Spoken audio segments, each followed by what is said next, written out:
प्रकार की भक्ति पढ़ी है, 9 प्रकार की पढ़ाई पढ़ी है। आदमी चाहे तो 9 बातों में से एक अपने जीवन में अपना ले तो कल्याण हो जाएगा। ये 9 प्रकार की पढ़ाई है। कहा श्रवणम कीर्तनम विष्णोर स्मरणम पाद सेवनम अर्चनम वंदनम दास्यम सख्यमाद्य निवेदनम। ये भैया 9 प्रकार की भक्ति है भगवान की। पहली भक्ति है श्रवण करना। पहली भक्ति क्या है माताओं बहनों? भगवान की कथा सुनना चाहिए। दूसरी भक्ति है कि जिसकी कथा सुनी है उसकी याद भी आना चाहिए, उसके लिए कभी कभी याद भी करना चाहिए। क्यों करना चाहिए? कहा जिसकी महिमा इतनी सुंदर वो कितना सुंदर होगा। जिसकी रचना इतनी सुंदर वो कितना सुंदर होगा। जिसकी रचना इतनी सुंदर है कि अच्छा व्यवहार कुशल व्यक्ति मिल जाए तो हम खुश हो जाते हैं कि यार ये कितनी अच्छी रचना। किसकी? भगवान की। कोई अच्छा बोलने वाला मिल जाए, अरे यार ये कितना अच्छा बोल रहे हैं, तो भैया रचना किसकी है? भगवान की। आहा कितनी सुंदर इन्होंने व्यवस्था तैयारी की है।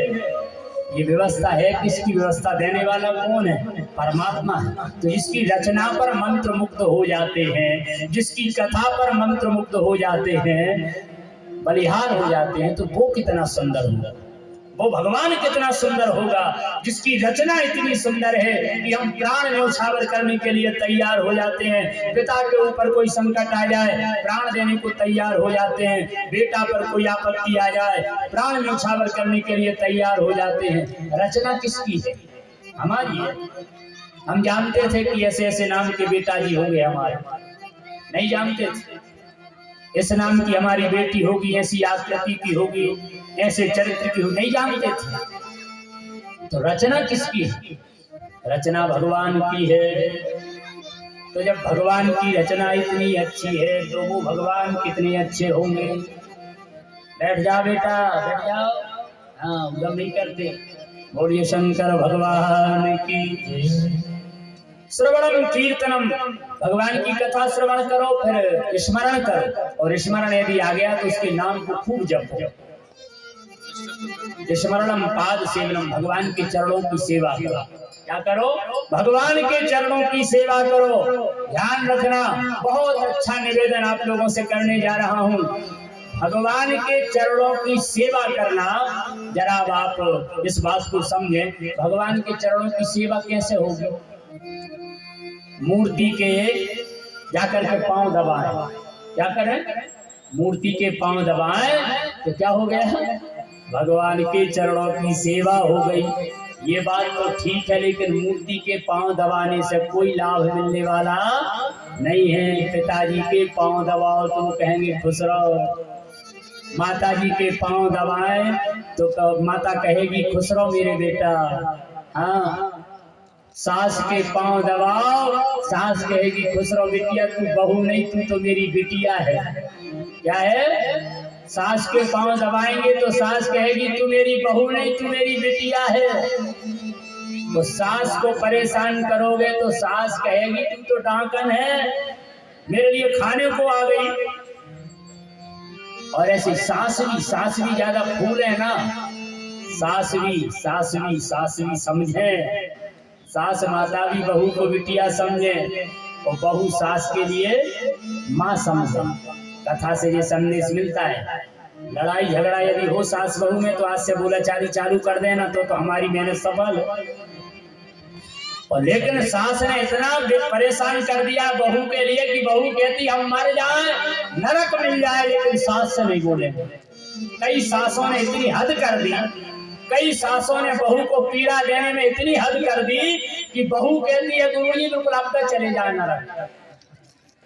हाँ हमने सुना है, प्रत्यक्ष कई प्रमाण, कई बातें। एक देवी से हमने कहा, पतिव्रत धर्म पर कथा चल रही थी, उसने सामयिक को हमसे कहा कि गुरुजी आप तो कह रहे थे बात अच्छी है, लेकिन वो हमरो परमेश्वर माने तो ठटरी बंद। बिल्कुल सत्य घटना। हमने कहा क्या हो गया, कहीं उनके लिए भी तो आप कुछ बोला करो। तो हम तो कथा में दोनों पक्ष के बोलते भाई, एक पक्ष में लाभ नहीं, एक पक्ष के सुधरने से कल्याण नहीं होगा, दोनों पक्ष रहे। अनुसुईया जैसी पतिव्रता पत्नी बने तो अत्रि जैसा महात्मा पति को बनना चाहिए, तब वो अनुसुईया बनेगी। पत्नी को सोच रहे अनुसुईया बन जाए और तुम रावण कुंभकर्ण बने रहो, कहां से अनुसुईया बन जाएगी। पत्नी अनुसुईया बनेगी तो पति को अत्रि का काम करना पड़ेगा। श्रवणम कीर्तनम विष्णु स्मरणम पाद सेवनम, चरणों की सेवा किसकी करो, दीनहीन गरीबों की सेवा करो। किसकी करो, दीनहीन गरीबों की सेवा करो। अब हम क्या बताएं, अब सामने हमको संकोच हो जाता है, इसलिए कि भाई सामने बड़ाई नहीं करना चाहिए। मैं व्यास मंच से ईमानदारी से हृदय से भागवत जी के समक्ष कह रहा हूँ कि कान्हर गांव की जो भक्त मंडली मतलब जो है ना, मानव सेवा ही माधव सेवा है। मैं ईमानदारी से बड़ाई करता हूँ। यदि लोग सोचें कि इनकी बड़ाई क्यों करते हैं, तो मेरा कोई स्वार्थ नहीं है, मेरा कोई स्वार्थ नहीं, लेकिन मानव सेवा ही माधव सेवा है, मानव सेवा ही माधव सेवा है। इसी से कहते हैं पाद सेवनम। 9 प्रकार की भक्ति में से एक ये भक्ति है पाद सेवनम, सेवा करना, सेवा करना। ये पूरी हमारी समिति के, और अच्छे को सब अपना कहने लगते, जबकि हम तो जानते ही नहीं थे। लेकिन हम कथा करने गए और हमने जब देखा तो हमने कहा कि यार हम तो केवल कह रहे हैं, लेकिन तुम तो कर रहे हो। बोलिए भागवत भगवान की। ऐसा बढ़ाओ कि और भी बेटा ऐसे ही हो जाए, ऐसी बात पर ताली बजा देना चाहिए। सेवा करने वाले हो जाए, संसार में सेवा से बहुत पीछे। हम तो कहते हैं यदि देखो गौ माता मारी मारी फिर रही है, तो गौ माता यदि अस्वस्थ दिखे, कहीं पड़ी हुई दिखे, तो अपनी गाड़ी रुक जाना चाहिए, गाड़ी अपनी रुक जाना चाहिए, जरा उसको देख लेना चाहिए। और अपन तो 2-4 लोग होकर जिसके घर के सामने गाय पड़ी, उससे जाकर के कहो, ना माने तो उसको डांटो कि अब आज के बाद अगरबत्ती मत लगाना, फालतू में क्यों पैसा खर्च कर रहे हो, अगरबत्ती मत लगाना, गरुड़ घंटी मत बजाना, घी खा लो तुम, घी मत जलाओ, क्यों बत्ती जला रहे। जब तुम्हारे अंदर अपने सामने पड़ी हुई आत्मा जो बिलख रही है, उसके प्रति तुम्हारे अंदर दया नहीं है, तो फिर पूजन करने से कोई लाभ नहीं, कोई फायदा नहीं, कोई मतलब नहीं। हम निवेदन करते हैं, हमेशा बताते हैं, एक नाथ जी महाराज यमुनोत्री गंगोत्री से जल लेकर के रामेश्वरम जल चढ़ाने के लिए जा रहे थे, और कई दिनों की यात्रा उनकी चल रही थी, पांव में छाले भी आ गए थे, जल लेकर के जा रहे थे चढ़ाने के लिए। हम बरहेटा से पैदल चल करके इन शंकर जी के लिए जल चढ़ाने आए, तो बिल्कुल शंकर जी दिख जाए और यहाँ कोई ऐसी घटना घटे, तो फिर हम तो ये कहेंगे कि इनको बाद में देख लेंगे, पहले हम शंकर जी को जल चढ़ा दे। भैया इतनी मेहनत करी, पैदल चल के आए। गंगोत्री यमुनोत्री से रामेश्वरम की दूरी बहुत है, कठिन मार्ग है। श्री एकनाथ जी महाराज ने देखा कि मंदिर भी दिख रहा है, उसके पहले एक गधा पड़ा था, तड़प रहा था, उसके प्राण निकलने वाले थे, चारों पैर तड़फड़ा रहा था, पीट रहा था, धरती में इस तरफ उस तरफ हो रहा था। एकनाथ जी महाराज ने देखा कि यार ये गधा तो बहुत पीड़ित है, तो मैं इसके लिए, यदि ऐसा लगा एकनाथ जी को कि 1 लोटा जल यदि मैंने इसके मुख में डाल दिया तो हो सकता है इसको शांति मिल जाएगी। जो जल शंकर जी को चढ़ाना था, वो जल एकनाथ जी ने गधे का मुख पकड़ा और 1 लोटा जल गधे के मुख में डाल दिया, और जैसे ही गंगा जी का जल गधे के मुख में गया तो गधा गधा नहीं रहा, गधा रामेश्वरम बन गया। बोलिए रामेश्वर भगवान की जय। भगवान रामेश्वर वहां प्रकट हो गए, मंदिर दूर था। भगवान रामेश्वर ने कहा कि ये है सच्ची भक्ति, ये है सच्ची भावना, तुम्हारा जल मैंने स्वीकार कर लिया। ऐसे जल को भगवान स्वीकार करते हैं, लोगों के प्रति दया नहीं, संवेदना नहीं, संभावना नहीं, और लगे हैं शंकर जी के ऊपर धारा चलाने के लिए, तो इससे शंकर जी प्रसन्न होने वाले नहीं है, इससे शंकर जी नहीं मिलते। करना चाहिए, पूजन करो, अभिषेक करो, लेकिन भगवान श्री जी ने जो हमको आदेश दिया है, भागवत कथा कहने वाला कौन है, कौन कह रहा है भागवत की कथा? शंकर जी कहने वाले हैं। राम कथा कौन कह रहा है? शंकर जी कहने वाले हैं। भगवान शिव जी राम कथा सुना रहे हैं, भागवत कथा शिव जी सुना रहे हैं। तो भैया हम किसी को माने और उसकी बात ना माने तो वो बहुत दुखी होता है। पिता के चरणों में रोज दंडवत प्रणाम करें और पिता कहें कि बेटा ऐसा काम करना और वो अपन ना करें, तो ऐसे दंडवत प्रणाम से क्या मतलब? पिता संतुष्ट होंगे क्या? नहीं हो सकते। तो श्रवणम कीर्तनम विष्णु स्मरणम पाद सेवनम, चरणों की सेवा करो। आज क्या है? शनिवार है, कल रविवार। कल रविवार है, आप देखना कितने दूर दूर से लोग आते हैं कान्हर गांव। महीने के प्रत्येक पहले रविवार में और शिविर लगता है। बहुत दूर दूर से लोग आते हैं, ये सब लोग सेवा करते हैं। वो केवल यही सेवा नहीं है, वो तो समय की देखो हृदय में भगवान प्रेरणा देते तो अनेकों प्रमाण हृदय में आते हैं और बिल्कुल हृदय को झकझोर करके ये प्रमाण रख देंगे। यदि प्रसंग और दृष्टांत यदि परमार्थ के ऊपर बोल दिए जाए, लेकिन आध पौन घंटा जरूर लग जाएगा परमार्थ के उस ये जो हम करते हैं दूसरे के साथ में हित करते हैं, इसका फल कितना बड़ा होता है। इसका इतना बड़ा फल होता है कि यमराज के यहाँ से भी कनेक्शन कट जाता है, सीधे भगवान के यहाँ से आदेश होता था। एक आदमी था, प्याऊ लगाता था, बहुत जल्दी बता दूं आपको। प्याऊ लगाता था तो यमदूत आते थे, चारों यमदूत रोज वहां से पानी पी के जावे। और वो प्याऊ वाला जो लड़का था, नवयुवक था, बहुत सुंदर था। वो कुछ दिन बाद उसकी शादी होने वाली थी। वो प्याऊ खोल करके सबको जल पिलाया करता था। सब लोग हृदय में शीतल हो जाए, ठंडक पा जाए तो आशीर्वाद दे कि बेटा तुम जुग जुग जियो, सुखी रहो, सुखी रहो। तो ये बात सुनकर के यमदूत जो यमराज जी के दूत थे वो रोने लगे। तीन तो कम रो, चौथा इतना रोया यमदूत कि वो बोला प्याऊ वाला लड़का जो सेवा कर रहा था कि भैया तुम इतने क्यों रो रहे, तुम तो रोज आते। कि मैं इसलिए रो रहा हूँ कि मैं यमदूत हूँ, हम साधारण नहीं है, हम रोज आते धरती पर। लेकिन भैया तुम्हारा विवाह होगा और तुम्हारी मौत हो जाएगी और मैं तुम्हारे लिए लेने के लिए आऊंगा। मौत बहाना लेकर के आती है। यमदूत बोला कि मैं सांप बन करके आऊंगा, तुमको डस लूंगा। और तुम इतने अच्छे आदमी और तुम्हारा योग तो ऐसा बना है, तो मेरे लिए दुख हो रहा है कि यार ऐसे नवयुवक बच्चे के लिए और मैं लेने के लिए आऊंगा। समय आया, यमदूत ने बताया कि देखो तुम्हारी मौत का समय होगा 10:30 बजे, रात के 10:30 बजे। तुम्हारे घर की जो सीढ़ियां हैं वो 10 ही सीढ़ियां हैं। 6वीं सीढ़ी पर मैं सांप बन करके तुम्हारे लिए डसूंगा।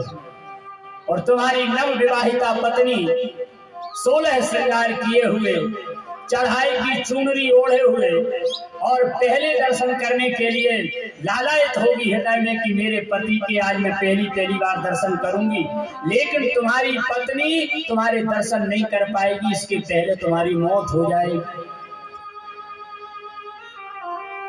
तो उसने कहा कि अब ये तो विधि का विधान है, हमारा कुछ बस नहीं है। ठीक है। तो समय आया प्यारे, वही समय आया, विवाह हो गया। नव विवाहिता पत्नी भोजन की थाली लिए हुए, उसमें कई प्रकार के मिष्ठान पदार्थ सजा करके और 16 श्रृंगार किए हुए, माथे पर बेंदी लगाए हुए, मांग भरे हुए बैठी थी कि मेरे पति आ रहे हैं, आज मैं पहली बार पति के दर्शन करूंगी, आज पति के चरणों में वंदन करूंगी। इतने में 6वीं सीढ़ी पर जैसे पैर रखा, यमदूत सांप बन करके आ गया और दोनों की बात होने लगी। वो लड़का बोला कि भैया वो पानी हम पिलाते थे, और यमदूत बन करके जो हमको उपदेश दिया था क्या आप ही हो? सांप ने फन करके इशारा किया कि हम ही सांप बन करके आ गए। भैया क्या करें, मजबूरी है, आदेश है, प्रारब्ध आपका ऐसा है, हम तुमको डसेंगे, तुम अभी मर जाओगे। तो तुम्हारी पत्नी बैठी बैठी प्रतीक्षा कर रही है, बेचारी तुम्हारे दर्शन नहीं कर पाएगी। कहा अच्छा। तो ये बात सांप में और उसमें चल रही थी, तो पत्नी भी सुन रही थी दूर से। अब जरा कल्पना करो माताओं, कथा पर ध्यान यदि दो तो हृदय झकझोर देगी ये कथा, और यदि कथा पर ध्यान नहीं है तो फिर समझ में नहीं आ सकता। जरा कल्पना करो, जिस बेटी का विवाह ही हुआ है वो पहली बार पति के दर्शन करने के लिए बैठी है, उसको पति के दर्शन ना हो तो इससे बढ़कर के दुख हो सकता है संसार में? नहीं हो सकता। अब वो थाली लेकर के बैठी है यमदूत और उसके पति ने जो वार्ता चल रही है, तो बेचारी की थाली नीचे रखा, हाथ पांव कांपने लगे कि ये क्या हो रहा है। आज पहली बार पति के दर्शन करती है, लेकिन सांप सामने खड़ा है और मेरे पति को डस लेगा, मेरे पति की मृत्यु हो जाएगी। लेकिन ध्यान रखना, बड़े अच्छे काम की बात है। उसी समय एक गरीब की बिटिया, उसने अपनी बेटी का विवाह किया था, वो गर्भवती हो गई, तो उसके पति के यहाँ कोई सेवा करने की व्यवस्था नहीं थी, तो पिता अपने घर में लेकर के आ गया उस बिटिया को कि मेरी बेटी गर्भवती है, इसकी देखभाल व्यवस्था मैं करूंगा। तो वो पिता अपनी बेटी को लेकर के आ गया। अब वो बेटी पिता के यहाँ रहने लगी और जैसे ही उसने बालक को जन्म दिया तो उसके शरीर में इतनी वेदना हुई और इतनी तेज भूख लगी उसके लिए, उसने कहा कि पिताजी, यदि खाने को कुछ नहीं मिल रहा तो मेरे प्राण चले जाएंगे, और मेरे प्राण चले गए तो इस नवजात शिशु के भी प्राण चले जाएंगे, क्योंकि बिना माँ का बेटा कैसे रहेगा। इसलिए पिताजी तुम चले जाओ, कहीं से मेरी भोजन की व्यवस्था करो।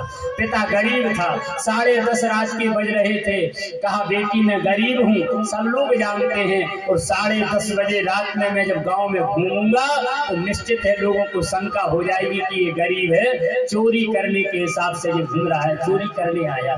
क्योंकि गरीबी बड़ी वेदना देने वाली होती है, गरीबी अच्छी नहीं है। अब पिता धर्म संकट में पड़ गया, उसकी आंखों में आंसू बहने लगे, लेकिन बेटी की जान बचाना है, उस नवजात बालक की जान बचाना है। इसलिए पिता आया और उसने चौराहे पर खड़े होकर के आवाज लगाई कि ये कोई दयालु, कोई कृपालु, कोई भैया मेरी बात सुन रहा हो तो मैं आपसे निवेदन कर रहा हूँ कि मेरी बेटी के भूख में प्राण निकलने वाले हैं, कोई धर्मात्मा मेरे निवेदन को सुन ले, एक आध रोटी दे दे तो मेरी बेटी की जान बच जाएगी। इतने में वो नव विवाहिता बेटी के कानों में ये आवाज पहुंच गई। वो रोते रोते उसने कहा कि मेरे पति को तो अब मैं भोजन करवा नहीं पाऊंगी, और मैं कैसे भोजन कर सकती हूँ, मेरे पति का सांस छूट रहा है, चलो ये भोजन की थाली इस गरीब को दे दी जाए। जैसे ही उस गरीब को भोजन की थाली दी और भोजन की थाली लेकर के वो पहुंचा, और उस बेटी ने वो थाली देखी, भूख से बहुत पीड़ित थी, उसने भोजन की थाली देख करके गदगद हो गई, आंखों में आंसू बहने लगे। कहा पिताजी धन्य है उस देवी के लिए जिसने इतना स्वादिष्ट भोजन और थाली लगा करके आपको दिया है। मैं हृदय से आशीर्वाद देती हूँ कि अचल रहे सौभाग्य तुम्हारा, जब लगी गंग जमुन जलधारा। मैं आशीर्वाद दे रही हूँ कि उसका पति अचल रहे, उसका सौभाग्य अखंड रहे, ये मेरा आशीर्वाद है। इसलिए कहते हैं मानव सेवा ही माधव सेवा है। सांप ने 10 बार डसा उसके लिए, सांप ने 10 बार डसा उसके लिए, और वो खड़ा खड़ा हंसता रहा। यमदूत ने कहा कि भैया मैं काला नाग बन के आया हूँ, एक बार के काटने से आदमी पानी नहीं मांगता है, वो प्राण निकल जाते हैं, लेकिन तुम्हारे लिए कुछ नहीं हो रहा, कारण क्या है इसका? भैया कहा मैं नहीं जानता इसका कारण क्या है। और जब वो सीढ़ी चढ़ करके गया, उसकी नव विवाहिता पत्नी चरणों में गिर गई और हृदय से चरण लगा लिए। कहा हे नाथ, भगवान ने बहुत लाज राखी कि आपको 10 बार सांप ने काटा, तब भी आपका कुछ नहीं हुआ। यमदूत हिम्मत हार करके चला गया और यमराज जी से कहा कि महाराज बहुत गजब हो गया। क्या हो गया? कहा मैं सांप बन करके गया और मैंने 10 बार उस व्यक्ति को डसा, वो मरा क्यों नहीं? वो मरा क्यों नहीं? यमराज जी ने कहा कि भैया अपन कर्मचारी है, कर्मचारी, अपन स्वामी नहीं है, अपन अधिकारी नहीं। अरे स्वामी की आज्ञा का पालन कर रहे हैं। गाररवाड़ा में पूरे में लाइट है और बिजली से ये माइक चल रहा है, लेकिन पावर हाउस से कनेक्शन काट दिया जाए तो पूरे गाररवाड़ा में बल्ब नहीं जल सकता है। ऐसे ही उस नारायण के हाथ में डोरी है शक्ति। भगवान नारायण के यहाँ से अपनी एमपुरी का कनेक्शन काट दिया और भगवान ने जाकर के उसकी रक्षा की है। इसलिए परमात्मा बड़े दयालु हैं और कृपालु हैं। मैं निवेदन करूंगा और हर जगह निवेदन करता हूँ कि भैया मानव सेवा ही माधव सेवा, मानव सेवा ही माधव सेवा। ये बच्चे अपने क्षेत्र से और अन्य क्षेत्रों में तो जहाँ कथा करता हूँ वहाँ जाकर बता देता हूँ तो दूर दूर से लोग कानर गाँव आएंगे। कल देखना है दूर दूर से लोग आएंगे। और ये सब पिता की नाई, 2 बच्चे ज्यादा वृद्ध यदि कोई है और उसकी हिम्मत नहीं है तो ये लड़के पिता की नाई पकड़ करके उनका स्वास्थ्य चेकअप करवाते हैं। और धन्य है वो डॉक्टर जो सेवा में जाते हैं, धन्य है इन सभी सत्य साईं सेवा समिति के सदस्यों के लिए। भगवान साईं राम की कृपा ऐसे ही बनी रहे। जय जय साईं राम। बोलिए भागवत भगवान की जय। श्रवणम कीर्तनम विष्णु स्मरणम पाद सेवनम अर्चन। अर्चन करो, भगवान के लिए श्रृंगार करो, भगवान के गले में माला पहनाओ, श्रृंगार करो। भगवान का श्रृंगार करना। दूसरा श्रृंगार ये है कि यदि तुम्हारे पिताजी अस्वस्थ हैं, हाथ नहीं उठा सकते हैं, हाथ नहीं चला सकते हैं, माँ यदि अस्वस्थ है, हाथ नहीं चला सकती है, नहा नहीं पाती है, कपड़े नहीं पहन पाती है, तो अपनी माँ के लिए बढ़िया स्नान करा दो और उसके वस्त्र पहना करके उसका श्रृंगार कर दो। तो ये मानव सेवा ही माधव सेवा है। बोलिए भागवत भगवान की। श्रवणम कीर्तनम विष्णु स्मरणम पाद सेवनम अर्चनम वंदनम। भगवान के चरणों में वंदन करें, भगवान के दास बन जाए, भगवान को सखा बना ले। 9 प्रकार की भक्ति को 9 प्रकार के भक्तों ने अपनाया है। सुनेंगे आप। स्मरण करने से प्रहलाद जी ने भगवान को पा लिया। प्रहलाद स्मरणे तदंग्रि भजने। भगवान के चरणों की सेवा से लक्ष्मी जी ने भगवान को पा लिया और केवट ने पा लिया।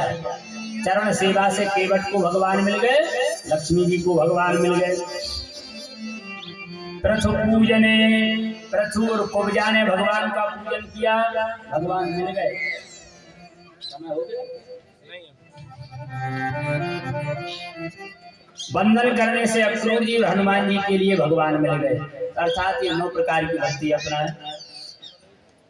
सुखदेव जी महाराज कहते हैं, महाराज परीक्षित जैसे हिरण्यकश्यपु से प्रहलाद जी ने कहा कि पिताजी यदि तुम चाहो तो 9 प्रकार की भक्ति कर लो,